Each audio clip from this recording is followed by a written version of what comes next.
servicios informativos de Navarra Televisión.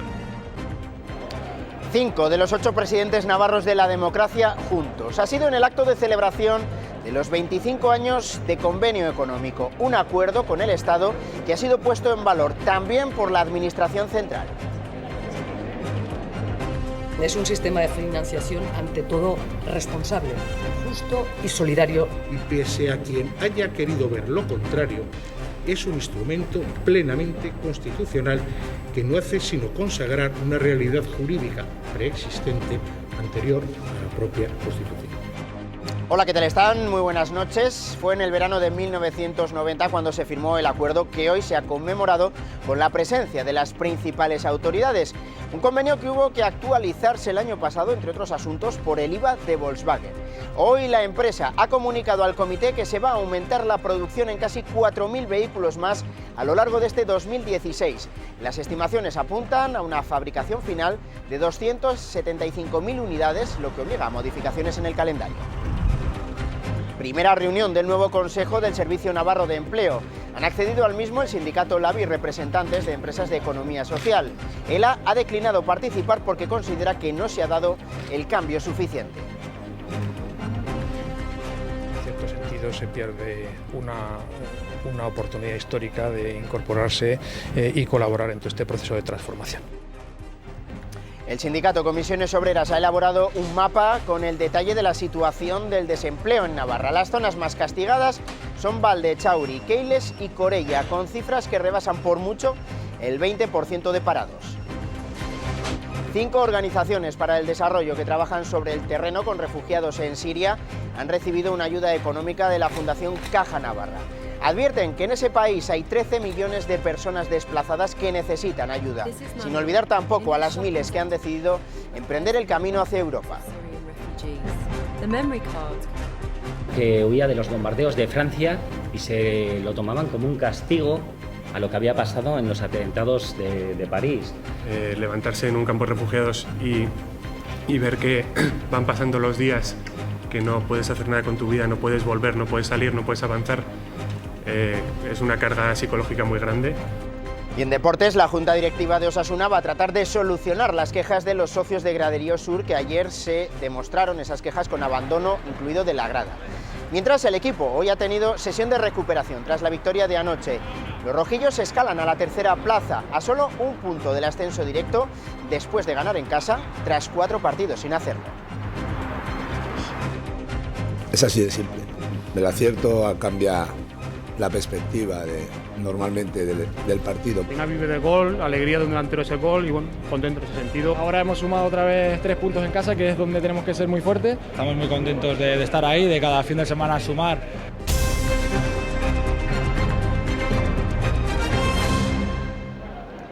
Son 5 de los 8 presidentes navarros de la democracia reunidos para conmemorar los 25 años del convenio económico con el Estado. Han faltado los socialistas Urralburu Yotano y el ucedista Juan Manuel Arza, con 83 años. En esta foto está presente también Antonio Beteta, secretario de Estado de Administraciones Públicas. Firme defensa del convenio económico por parte de Navarra y también del Estado. Así lo han dejado las 2 administraciones en el acto de conmemoración del 25º aniversario. Ambas administraciones aseguran además que no se trata de un privilegio, sino de un modelo que funciona. Conmemoración del 25º aniversario del convenio económico en este salón, el Salón del Trono del Palacio de Navarra, en la misma estancia donde se firmó el 31 de julio de 1990 entre la Comunidad Foral y el Estado. Un convenio que defienden ambas administraciones frente a los constantes ataques. El convenio, a nuestro modo de ver, funciona y además funciona muy bien. No supone en sí mismo un hecho generador de privilegio que pudiera conllevar la falta de solidaridad con el resto de las comunidades autónomas, sino más bien lo que supone es la existencia de un método de relación diferente que tiene apoyo en la Constitución. Es un sistema de financiación ante todo responsable, justo y solidario sin ninguna duda. Un convenio vivo que debe actualizarse y renovarse continuamente, pendiente ahora la fijación del año base del nuevo quinquenio. El futuro gobierno que se conforme en el Estado encontrará en este gabinete que presido unos tan leales compañeros en la búsqueda del bien común como incansables negociadores en la defensa de los derechos históricos. Acuerdo entre Navarra y el Estado, pero también entre las diferentes sensibilidades políticas que conviven en nuestra comunidad. Por ello reafirmo el compromiso de este Ejecutivo de buscar el consenso y la unidad. El convenio económico con Navarra constituye un instrumento vertebrador de la pluralidad territorial de nuestro país. Acto solemne con presencia de las principales autoridades navarras y los expresidentes y exconsejeros de Hacienda desde 1990. También los miembros de la comisión negociadora que firmó el convenio hace 25 años y sus actuales componentes. Para todos ellos, palabras de agradecimiento. Y todos han podido visitar esta pequeña exposición que muestra documentos históricos desde la época del Reino de Navarra. Es la médula misma del sistema político navarro. Junto a los fueros, rige nuestra comunidad desde que en 1841, con la ley paccionada, Navarra dejara de ser reino para pasar a ser una provincia a cambio de mantener una amplia autonomía. Navarra mantuvo sus fueros y se dotó de una fórmula, el convenio, para marcar sus relaciones financieras con el Estado, manteniendo su capacidad recaudatoria y fiscal. Ha superado guerras, dictaduras y numerosos vaivenes políticos y ha afrontado distintos cambios. Su nomenclatura más actual, que data de 1990, cumple ahora 25 años. Su defensa es bandera de todos los partidos navarros. Con sus claras diferencias en otro tipo de materias, todas las fuerzas parlamentarias forales tienen punto de unión y encuentro en la custodia del convenio. El convenio económico es el instrumento de articulación de las relaciones económicas entre Navarra y el Estado. ¿Eso qué significa? Navarra, digamos, recauda, como bien se sabe, sus propios impuestos, rentas, sociedades, también el IVA. A cambio de eso, pues Navarra, en virtud de la llamada fórmula de la aportación, pues aporta, valga la redundancia, una cantidad fija en función no de la población solamente, sino también de la actividad. En estos últimos 25 años el convenio ha sufrido varias renovaciones con sus consiguientes negociaciones, ya que cada 5 años se recalcula la aportación que hay que hacer al Estado. El conflicto más sonado y más reciente proviene de las cuantías pagadas por la recaudación del IVA de Volkswagen, asunto que desde 2012 enfrentó a ambas administraciones. Navarra y Estado alcanzaron finalmente un acuerdo en 2015. Y evitamos la litigiosidad en tribunales. El convenio debe afrontar ahora una nueva modificación en la que tendrán que incluirse algunos de los aspectos que se han revelado conflictivos en los últimos años. Quizá el convenio tiene que adaptarse también más flexiblemente a todo este conjunto de medidas tributarias nuevas que el Estado crea a veces. En los últimos tiempos el convenio ha afrontado también las quejas de algunas autonomías del régimen común que junto al concierto vasco lo consideran un privilegio. Precisamente Volkswagen Navarra ha comunicado hoy un aumento de su producción en casi 4.000 coches en 2016 en la planta de Landaven. De esta forma pasará de fabricar 271.000 que estaban previstos a casi 275.000, un incremento en la producción que deberá acometerse en el primer semestre de este año y que obligará a pequeñas modificaciones en el calendario laboral de la plantilla. Esta noticia llega después de varios meses de incertidumbre por la crisis de los motores y por la llegada de la subvención para los próximos años. Los trabajadores de TRV siguen recabando apoyos. Hoy ha sido el del Ayuntamiento de Pamplona y el de todos sus grupos políticos. Mañana mantienen la segunda reunión con la empresa dentro del periodo de negociaciones abierto por el expediente de despido colectivo. Sobre la mesa volverán a proponer la retirada de los 250 despidos.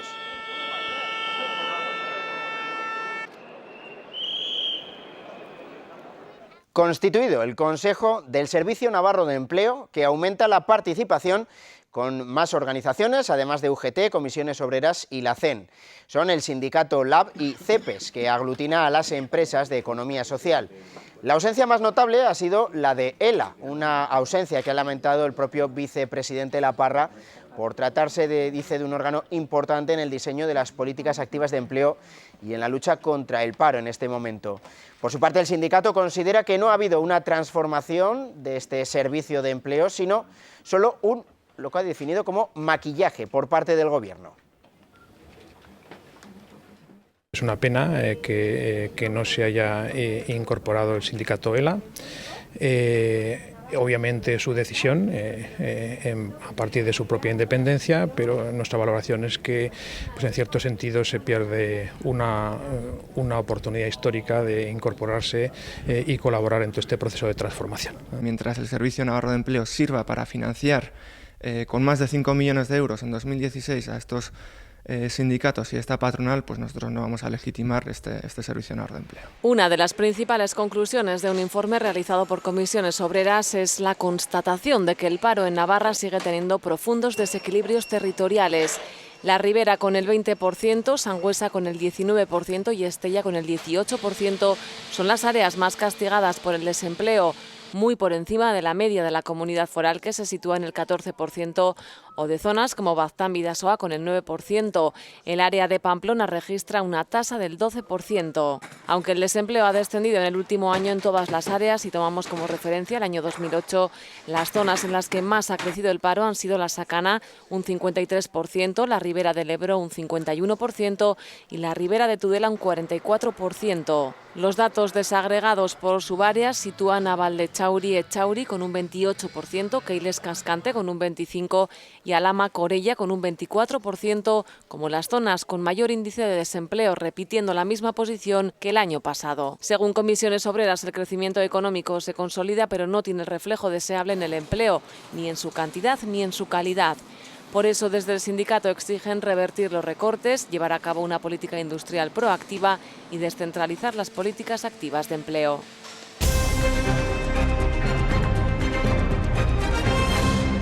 Parlamentarios de 3 de los 4 partidos que sostienen al Gobierno han mantenido esta tarde una reunión de trabajo. Se esperaba que pudieran hablar en esa reunión de la oferta pública de empleo en educación, aunque al final ese tema no ha estado en el orden del día. Han tenido un primer encuentro para comenzar a perfilar el desarrollo de la ley del euskera que se modificó en la anterior legislatura. Se quieren poner las bases de ese desarrollo en colegios públicos de la zona no vascófona. Además, el Parlamento aprobaba esta mañana una declaración institucional para rechazar la dispersión de los presos de ETA. El texto ha contado con el apoyo de los 4 grupos que apoyan al Gobierno y el voto en contra del resto, UPN, el PSN y el Partido Popular. La declaración ha sido presentada después de que ayer sufriera un accidente de tráfico una persona que acudía a visitar a la cárcel de León a una presa navarra. La Cámara, dice, rechaza rotundamente las políticas penitenciarias de excepción, incluida la dispersión y el alejamiento de los presos, y exige al Gobierno de España su derogación. Y se cumplen 6 meses de esta imagen, medio año desde la conformación del Gobierno de Uxue Barkos. La presidenta será mañana la invitada a una entrevista por la noche de 1 hora, en la que tendrá que responder a periodistas, a ciudadanos e incluso a un expresidente foral. El programa arranca a las 9:30.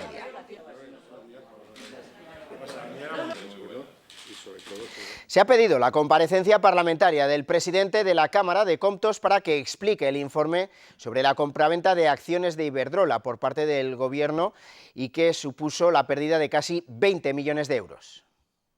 Porque hay que contextualizar las cosas en su momento. Pues viene de una plusvalía que es capaz de tener el Gobierno de Navarra por una buena gestión.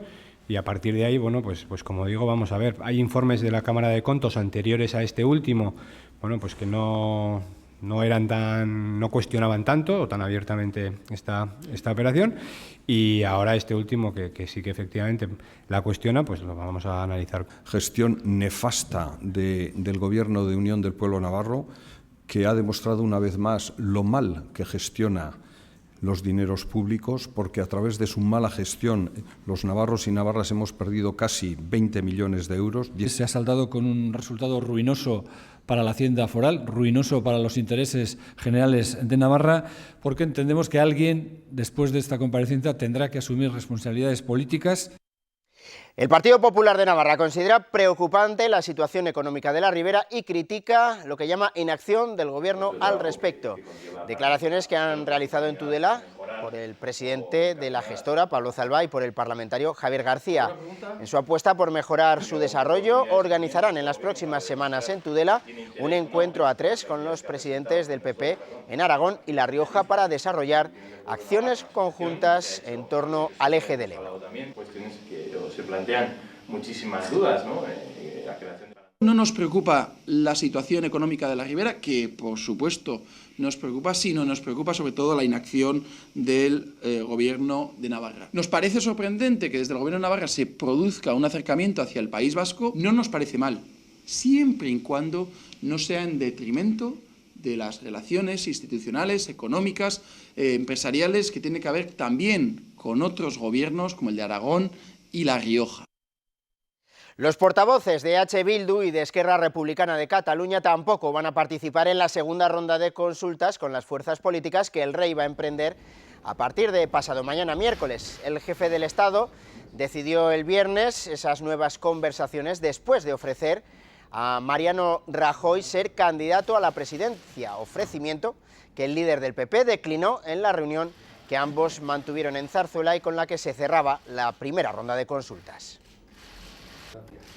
El PP insiste hoy en que el mejor gobierno sería aquel que apoyaran en una gran coalición el PSOE y Ciudadanos y que presida Rajoy, pero los socialistas ya han dicho que ni apoyo ni abstención, y los de Rivera que como mucho abstención en esa investidura siempre y cuando haya acuerdo entre populares y socialistas.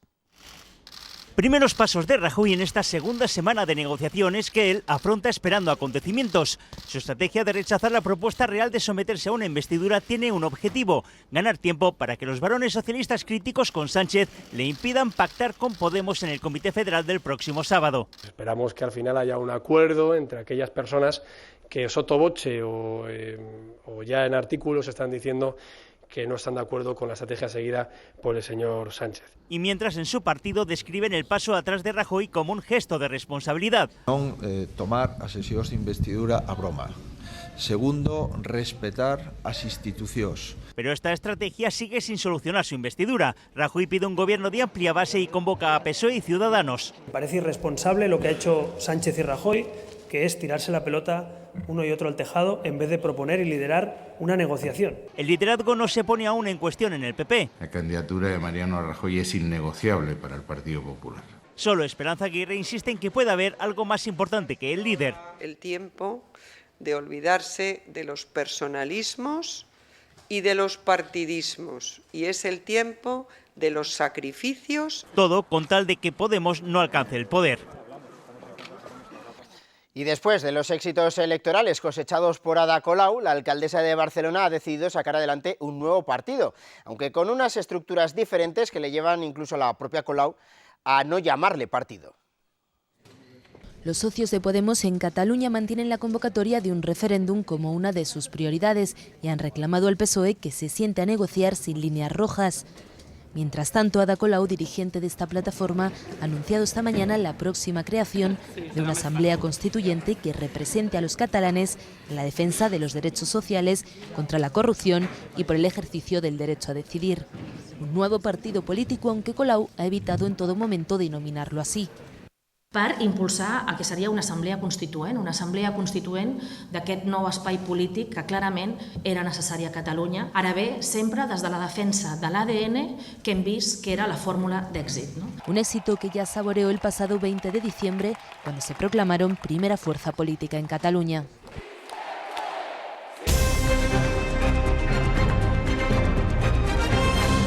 A las 11 de esta mañana, el concejal de Pamplona, José Abaurrea, acudía al Palacio de Justicia. El juez Otamendi lo ha citado a declarar por un posible delito de prevaricación administrativa a raíz de una querella tras la moratoria municipal que bloquea la concesión de nuevas licencias de bares. Tras el cambio de gobierno, el ayuntamiento suspendió durante un año esa concesión de licencias para abrir establecimientos hosteleros en el casco antiguo y estudiar en ese tiempo de manera profunda un nuevo modelo. La decisión afectó a 6 expedientes que en ese momento tenían pendiente la licencia de obra o de actividad. Y vean lo que intervino la Policía Foral el pasado viernes en una furgoneta que sus ocupantes habían abandonado en la autopista P15 a la altura de Tiebas.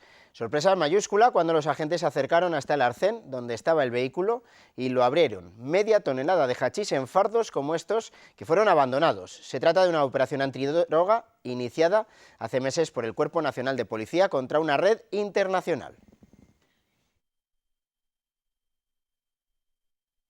Las unidades de barrio del Ayuntamiento de Pamplona van a ser las encargadas de valorar la situación de aquellas personas en situación de vulnerabilidad, clientas de Iberdrola, que puedan acogerse a las ayudas públicas para evitar los cortes de suministro de luz y gas.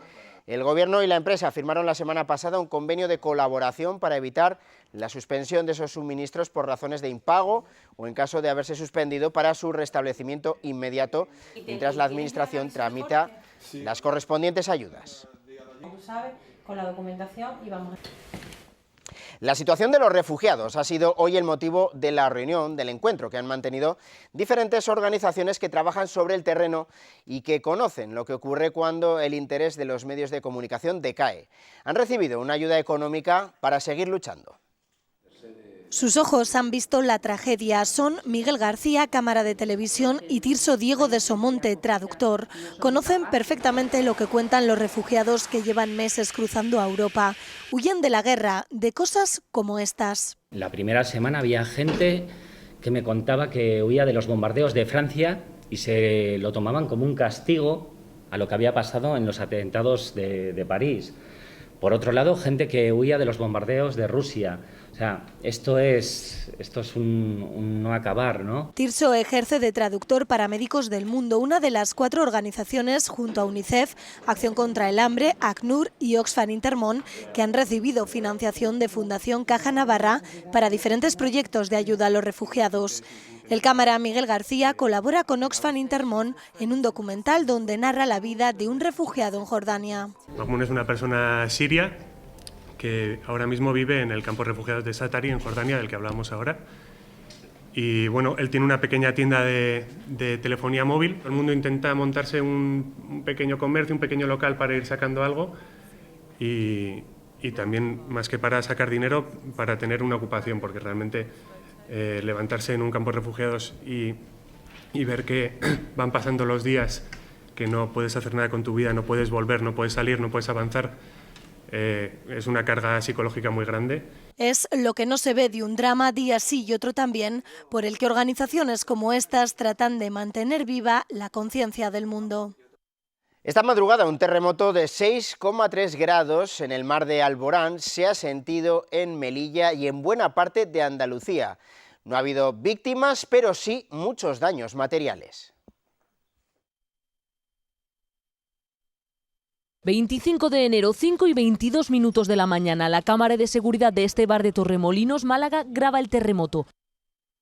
Y en esta carnicería malagueña los jamones tiemblan en el techo. La magnitud del terremoto de 6,3 se ha dejado sentir a 170 kilómetros de su epicentro. Ha sido aquí, frente a la costa de Alucemas, en Marruecos. Lo han notado sobre todo en Melilla, pero también en Granada y en Málaga. Mucho más leve en casi toda Andalucía. Toda Andalucía, Málaga, Almería, Granada, Sevilla, en total más de 400 llamadas. Sus efectos no han sido muy fuertes por la distancia de la costa a la que se ha producido. A unos 20-30 kilómetros de la costa, con lo cual el nivel de daño se atenúa bastante. Ya ha habido más de 50 réplicas, muchas perceptibles solo en sismógrafos como este. En términos generales hay una colisión entre dos grandes placas, ¿no?, que son la placa eurasiática y la placa de africano. Así que hoy el temblor... Y entonces yo siento tum, tum, tum, tum, tum. Era la cama mía, vemos pum, pum, pum, pum, pum.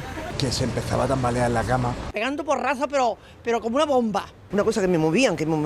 Abrí los ojos asustado y miro y la cama se movía. Era una trepitación que no podía soportarlo. Es el tema por excelencia. Ha sido, sin duda, una madrugada sobresaltada. Sí, la botella de corcho. Aquí tengo que poner una campanita. La vida es como un camino, con subidas, bajadas y decisiones con las que eliges tu futuro. Casarse, esa es una de esas elecciones. Tener hijos, seguro que elegiste lo mejor para ti.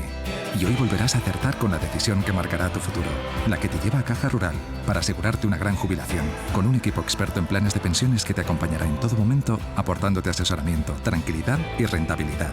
Planes de pensiones de Caja Rural. Tu futuro está en nuestros planes.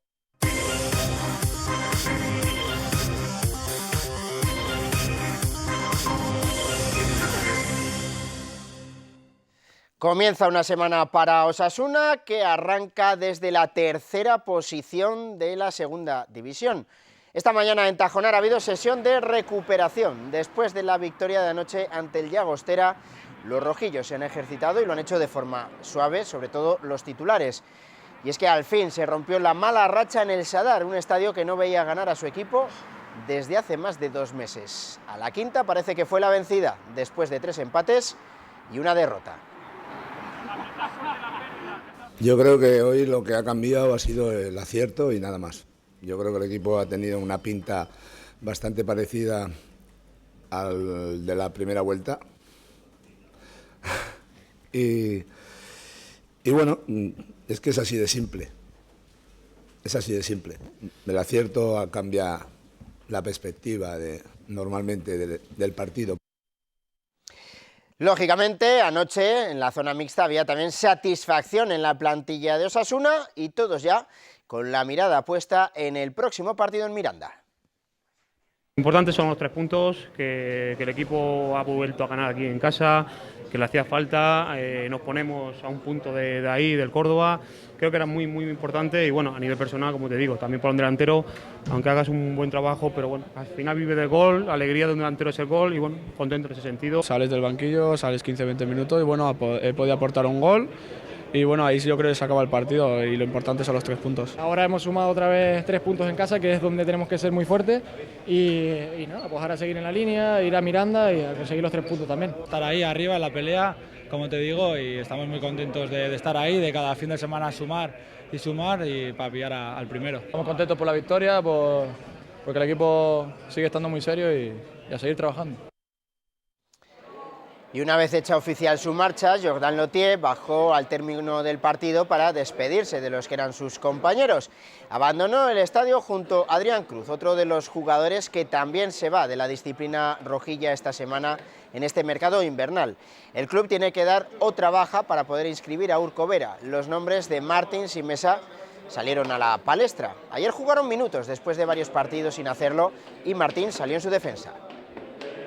Y mientras no se diga lo contrario, son jugadores que yo hoy mismo pues he creído conveniente utilizarlos y por cierto, creo que han estado los dos muy bien el rato que han estado, con lo cual, pues bueno, a mí me gustaría que se quedaran, claro, lo tengo muy claro.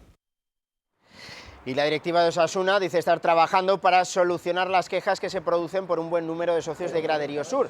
En los 2 últimos partidos ha habido 2 detenidos tras los cacheos por parte de las fuerzas de seguridad. Dice la Junta que trabaja para garantizar la seguridad y los derechos de los socios. Indargorri contestaba unas horas después. Dice que la directiva ha incumplido los compromisos adquiridos la semana pasada en una reunión que mantuvieron ambas partes.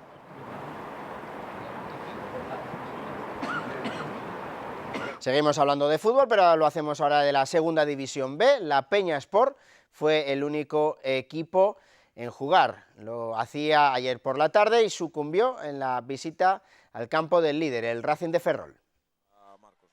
Excesivo castigo recibido por la Peña Sport en el campo del líder. El Racing de Ferrol se adelantó en el minuto 8 merced a un zapatazo de Ever. Antes a proposta, oye, Everpena, remate de Everpena, golazo de Ever. Cinguista, 2 Ferrolán, Ever. Los tafalleses no se vinieron abajo e intentaron igualar la contienda en la primera mitad.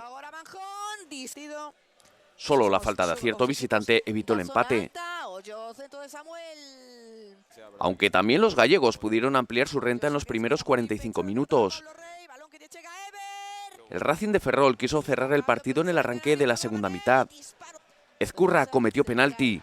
Y este fue transformado por Joselu, el goleador del Racing de Ferrol, al cuarto de hora de la reanudación. Los gallegos pudieron ampliar su renta. Y la Peñaspor intentó al menos lograr el tanto del honor, pero como en la primera parte, no anduvo atinado. Los locales pudieron golear. Disfrutaron de claras ocasiones. En el 90, Joselu hizo su doblete y puso el 3-0 definitivo, un marcador demasiado abultado y que dejó contrariado al técnico de la Peñaspor. Los tafalleses son penúltimos a 5 de la promoción y 6 de la salvación. La Peñaspor recibe el próximo fin de semana a un Coruso situado en mitad de tabla. Los gallegos ganaron por 2-1 en el partido de la primera vuelta. Maeztu marcó el tanto azulón. El Tudelano, por su parte, ha sido el único equipo navarro que ha logrado triunfo este fin de semana. Los blanquillos se acercan a la zona de playoff de ascenso a segunda. 2 puntos les separan del cuarto, el Pontevedra.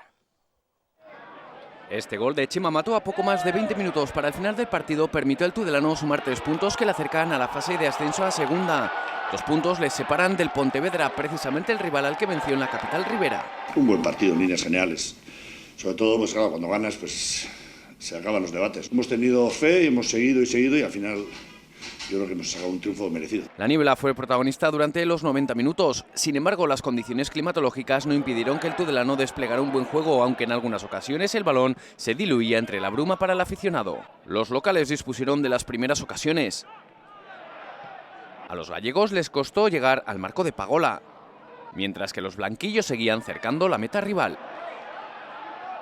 Solo en los últimos minutos de la primera parte el Pontevedra tuvo buenas ocasiones. Sin embargo, no pudo estrenar el marcador. El tudelano salió más enchufado en la segunda parte. Hemos corrido mucho, pero la mayoría del partido con criterio y haciendo bien las cosas. El Pontevedra apenas tuvo un par de disparos lejanos. En el minuto 68 el lateral Delgado vio la llegada en segunda línea de Chema Mato, quien de inapelable testarazo envió el esférico al fondo de la red. A partir de ahí, por mucho que traté de cambiar de sistema, pues bueno, tuvimos llegadas, pero el partido sabíamos que el que metiera tenía todas las papeletas para ganar. El tudelano no mató el partido, faltó pólvora arriba. Mandiola espera la llegada de un nuevo refuerzo en el mercado invernal que palíe este déficit. Y alguien tiene que venir, sí o sí. Sí, porque a nivel ofensivo solo tenemos el chaval, Iván, y Alcáiz, que juega puntualmente por necesidad. Los navarros visitan la próxima semana al Somozas, octavo en la tabla con solo 3 puntos menos que los riberos. El tudelano ganó por 2-1 en el enfrentamiento de la primera vuelta del campeonato. Y el último de los repasos de la segunda división B nos lleva hasta Compostela. Allí el Izarra cayó este fin de semana, lo hizo por 2-0. Los de Estella perdieron en el que es el campo del colista. Y es que un mejorado equipo gallego pasó por encima de los navarros, que nada pudieron hacer ante el vendaval gallego de esta jornada. De Briñol, centro pasado, Hoyo incorporación, de que ahí no hay nada, está Cacho. Izarra es un equipo que yo no he reconocido en ningún momento. Hemos estado horribles, hemos estado individual y colectivamente muy por debajo de lo que se espera. La vida es como un camino, con subidas, bajadas y decisiones con las que eliges tu futuro. Casarse, esa es una de esas elecciones. Tener hijos, seguro que elegiste lo mejor para ti. Y hoy volverás a acertar con la decisión que marcará tu futuro, la que te lleva a Caja Rural, para asegurarte una gran jubilación, con un equipo experto en planes de pensiones que te acompañará en todo momento, aportándote asesoramiento, tranquilidad y rentabilidad. Planes de pensiones de Caja Rural. Tu futuro está en nuestros planes. Los 3 libros que componen la trilogía del Baztán de la escritora guipuzcoana, fincada en Navarra, Dolores Redondo, han sido los más prestados por la Red de Bibliotecas Públicas de Navarra a lo largo de 2015. Ofrenda a la tormenta ocupa el primer lugar, concretamente 1.418 préstamos. El Guardián Invisible llega a los 1.196 y Legado en los Huesos es el tercero con 1.113. Entre los 10 primeros libros más prestados se encuentran las obras de otros 3 autores navarros. Se trata del Próximo funeral será el tuyo, de Estela Chocarro, La puerta pintada, de Carlos Auresanz, y Comiendo sonrisas a solas, de Tadea Lizarbe. El director de cine, Juan Antonio Bayona, ya tiene lista la banda sonora de su nueva película, Un monstruo viene a verme. El autor de la música, Fernando Velázquez, ha grabado con la Orquesta Sinfónica de Euskadi y el Orfeón Donostiarra. Bayona deja la cámara, se pone los auriculares y le cede el mando a otro director. Comparado con un rodaje, esto son unas vacaciones. Es el otro guión de su próxima película, Música, cuyas notas escribe Fernando Velázquez. Es una historia extremadamente humana y espero que se meta en la cabeza y en el corazón de la gente para mucho tiempo. La historia de un niño enfrentándose a la enfermedad de su madre y a un ser extraño. Un hombre invisible que se había cansado de que no le vieran. Un mundo de fantasía. Si nadie me ve, de verdad existo. Con Liam Neeson y Sigourney Weaver en el rodaje. Intimida un poco porque son todos mucho más altos que tú, pero bueno, ya me he acostumbrado. Y en este escenario los actores, la Orquesta Sinfónica de Euskadi y el Orfeón Donostiarra. Grabando. Ellos se encargan de la banda sonora. ¿Y qué hizo el hombre invisible? Llamó a un monstruo. Un monstruo que el 7 de octubre viene a vernos.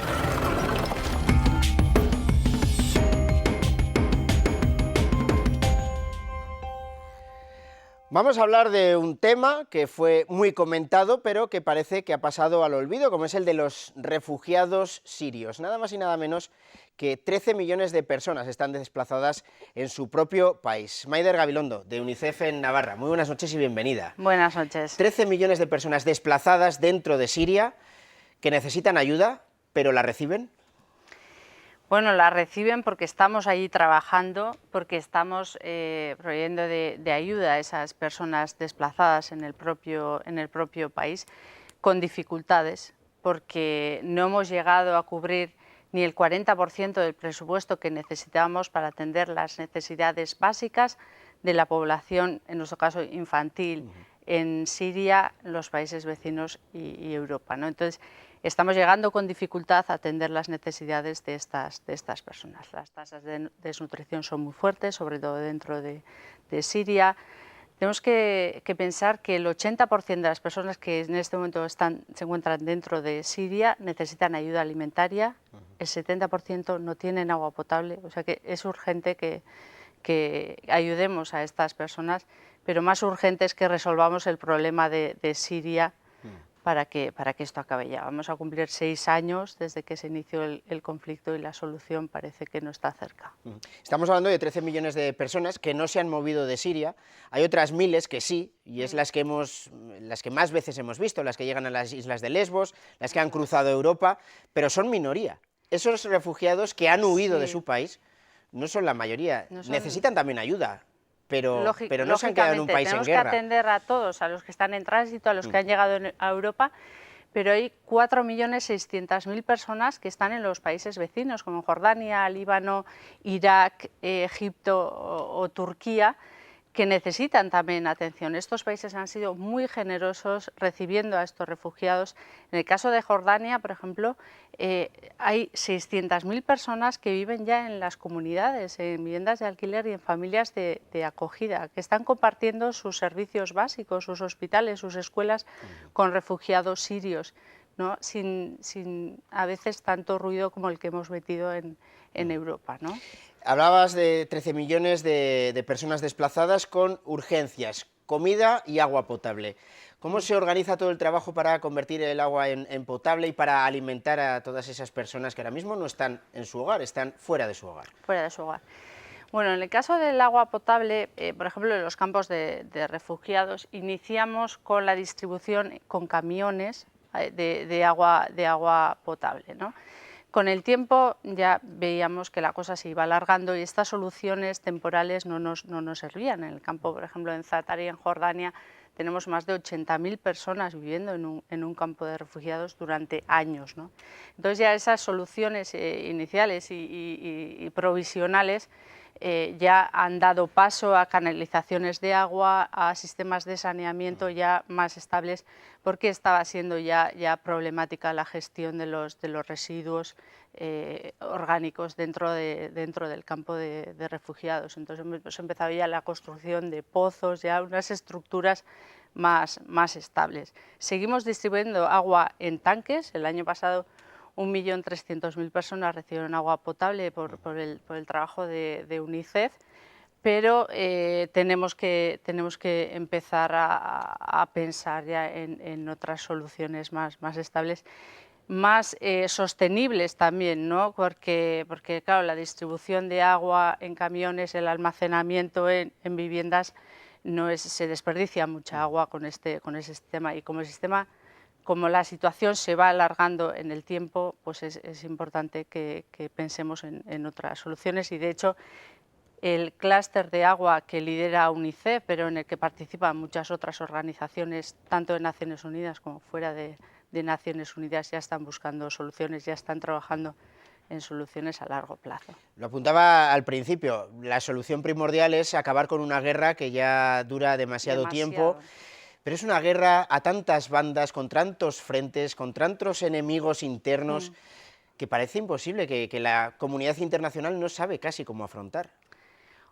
Es una situación muy compleja y la solución, por supuesto, va a ser compleja. No le compete a UNICEF decir cuál es la solución, ¿no? ¿Qué solución debe adoptar la comunidad internacional y a qué acuerdos tienen que llegar las partes en conflicto, que son muchas y como decía, es muy compleja. Para nosotros sí que es urgente, porque todos los niños y niñas y la población civil son víctimas, tienen derecho a que atendamos sus necesidades, y apelar a la comunidad internacional, a las propias partes en conflicto, para que solucionen el problema por el bienestar de su propio país y de su ciudadanía. Porque el problema ya no solo está en Siria, el problema es internacional y creemos que el abordaje debe ser internacional. ¿Y la situación en el país aún podría ir a peor? ¿Se ha llegado al punto ya más crítico o aún puede empeorarse todavía más la situación? La situación es compleja. Hace unas semanas entraron en ciudades como Madaya los equipos de ayuda internacionales y la situación que se encontraron de desnutrición, malnutrición, es muy preocupante, ¿no? Porque la cantidad de niños que han fallecido, pero no solo por las heridas ocasionadas por los bombardeos, sino por la falta de acceso a agua potable, por la falta de nutrición o ahora mismo por el frío, ¿no? Es muy grave la situación. Por supuesto, todo puede empeorar, pero lo que esperamos es que vaya mejorando, ¿no?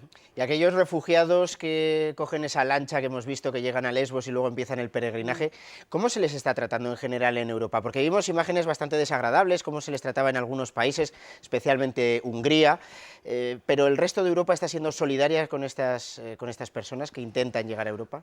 Bueno, tenemos que decir que los inmigrantes que están llegando a Europa, los refugiados que están llegando a Europa, ya han sufrido un primer drama en el país de origen, en Siria.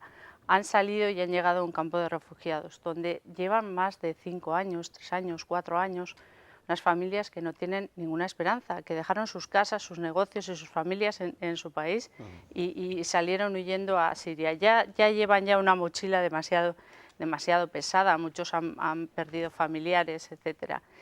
Y inician una nueva aventura, digamos, un proyecto migratorio para llegar a Europa, porque ven que no hay solución a su situación. Y claro, y aquí se encuentran nuevamente con otras dificultades, ¿no? ¿Qué es más grave en todo este peregrinaje? Lógicamente, los derechos humanos de estas personas han sido vulnerados desde el minuto cero, desde que tuvieron que abandonar sus casas, y no tengo datos para decir este país se ha portado mejor, este país se ha portado peor.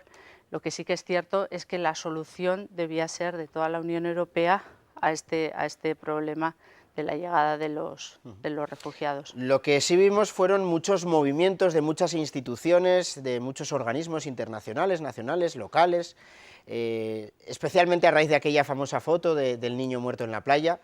Se movilizaron mucho y muy rápido, pero esa movilización luego ha tenido su base, su estructura, sus apoyos, ha sido continuada en el tiempo. Hombre, sí que en los primeros momentos de la crisis hubo una gran movilización y hubo muchas reacciones muy espontáneas y muchas veces poco planificadas. Sí que es cierto que ha habido muchas reuniones de coordinación para ver cómo se gestionaba este tema, porque no solo hay refugiados sirios que están llegando a Europa. En esta misma oleada de refugiados están llegando sirios, afganos, iraquíes, pero también tenemos otro problema también migratorio que viene del Magreb, que viene de Mali, de otros países en conflicto. Y ya existían políticas y sistemas de actuación para la acogida de refugiados de otros lugares de origen, ¿no? Entonces, lo que sí que sé que se organizaron para acoger a más refugiados por la oleada que estaba llegando a Europa, ¿no? Y en el caso del Gobierno de Navarra o del Ayuntamiento hemos también asistido a varias reuniones de coordinación, de revisión de los protocolos de actuación. Pero sé que se ha trabajado mucho también con técnicos, con especialistas, sin hacer pública los pasos que se iban dando precisamente para proteger, entiendo que la dignidad de las familias que venían, ¿no? Y dejar de hacer espectáculo de su realidad. ¿Qué grado de preocupación hay en UNICEF por frases como En esta oleada de refugiados seguro que se nos cuelan miembros del Daesh y terroristas, o echar la culpa a los refugiados de lo que ocurrió, por ejemplo, en Nochevieja en ciudades como Colonia, en Alemania, a los que se les responsabiliza incluso de violaciones de mujeres, etc. ¿Cómo se puede hacer frente a ese tipo de frases? Para mí, todos los refugiados son víctimas de una situación. Todos los refugiados, por su estatus de refugiados, merecen su protección y su atención de las necesidades básicas allá donde se encuentren, ¿no? Hay toda una normativa internacional para protegerlos. Para nosotros son víctimas, no son delincuentes, no son mafias. Es como decir, en Navarra hay un problema, todos los navarros son delincuentes. No, pues igual todos los refugiados tampoco son delincuentes, que pues, tampoco serán todos santos, ¿no? Pero bueno, habrá. Lo que no podemos hacer es desvirtuar el debate, hacer dejación de nuestras responsabilidades que hemos adquirido en los órganos internacionales y desatender a estos refugiados y no garantizarles sus derechos, porque ha habido algunos problemas, algunas situaciones que todavía no se ha demostrado nada, ¿no? Para llevar a cabo todos estos proyectos, evidentemente lo fundamental es el dinero, son las aportaciones. Hoy, por ejemplo, recibían de Fundación Caja Navarra, creo que eran 13.000 euros de ayuda. Bueno, ¿en qué se puede emplear ese dinero? Que no sé si es mucho o poco para paliar todos los problemas que os encontráis en Siria. Hombre, todo suma. Y de hecho, bueno, pues en Navarra, desde que se inició el conflicto, hemos tenido varios apoyos de instituciones privadas y públicas y de ciudadanía, ¿no? Hemos tenido aportaciones de donantes y todo suma, y bienvenido sea, porque con esos fondos es con los que estamos proveyendo de agua potable, de alimento, de cobijo a miles de personas, como decía, en Siria, en los países vecinos, y a las personas que están llegando a Europa por Serbia, por Grecia y todo esto, ¿no? La Fundación Caja Navarra, desde que se inició la crisis, nos apoya con 28.000 euros. En 2014 nos aportó 15.000 euros, ahora son 13.000 euros más. Es importante toda la ayuda, porque nosotros el 80% de los fondos que recibimos a nivel internacional son fondos privados, y esto suma, lógicamente. Pues coordinadora de UNICEF Navarra, Maider Gabilondo, le agradecemos muchísimo la presencia aquí esta noche y le damos ánimos para todo el trabajo que tienen por delante. Gracias a ustedes. Nosotros lo que hacemos en este tramo final es resumir las noticias de este lunes antes de despedirnos. Hoy hemos visto a 5 de los 8 presidentes navarros de la democracia, han estado juntos, lo estaban en el acto de celebración de los 25 años del convenio económico, un acuerdo con el Estado que ha sido puesto en valor también por la Administración Central. Es un sistema de financiación ante todo responsable, justo y solidario. Y pese a quien haya querido ver lo contrario, es un instrumento plenamente constitucional que no hace sino consagrar una realidad jurídica preexistente anterior a la propia Constitución. Volkswagen Navarra ha comunicado al comité que se va a aumentar la producción en casi 4.000 vehículos más a lo largo de este 2016. Las estimaciones apuntan a la fabricación de unas 275.000 unidades, lo que obliga también a modificaciones en el calendario laboral. Primera reunión del nuevo Consejo del Servicio Navarro de Empleo. Ha accedido al mismo el sindicato LABI y representantes de empresas de economía social. Él ha declinado participar porque considera que no se ha dado el cambio suficiente. El sindicato Comisiones Obreras ha elaborado un mapa con el detalle de la situación del desempleo en nuestra comunidad. Las zonas más castigadas, Valdechauri, Keiles y Corella, con cifras que rebasan por mucho el 20%. 5 organizaciones para el desarrollo que trabajan sobre el terreno con refugiados en Siria han recibido ayuda económica de Fundación Caja Navarra. Advierten que en el país hay 13 millones de personas desplazadas que necesitan ayuda urgente. Que huía de los bombardeos de Francia y se lo tomaban como un castigo a lo que había pasado en los atentados de París. Levantarse en un campo de refugiados y ver que van pasando los días, que no puedes hacer nada con tu vida, no puedes volver, no puedes salir, no puedes avanzar, es una carga psicológica muy grande. Y hoy en deportes, Osasuna ha tenido sesión de recuperación tras la victoria de anoche. Los rojillos escalan hasta la tercera plaza a un solo punto del ascenso directo después de ganar en casa tras 4 partidos sin hacerlo. Y el calendario de los carnavales que avanza estos días con varias localidades que ya se han sumado a la fiesta. Hoy nos vamos a marchar con algunas imágenes del fin de semana, por ejemplo, de Leiza. Mañana habrá más noticias a las 2 de la tarde. Muy buenas noches.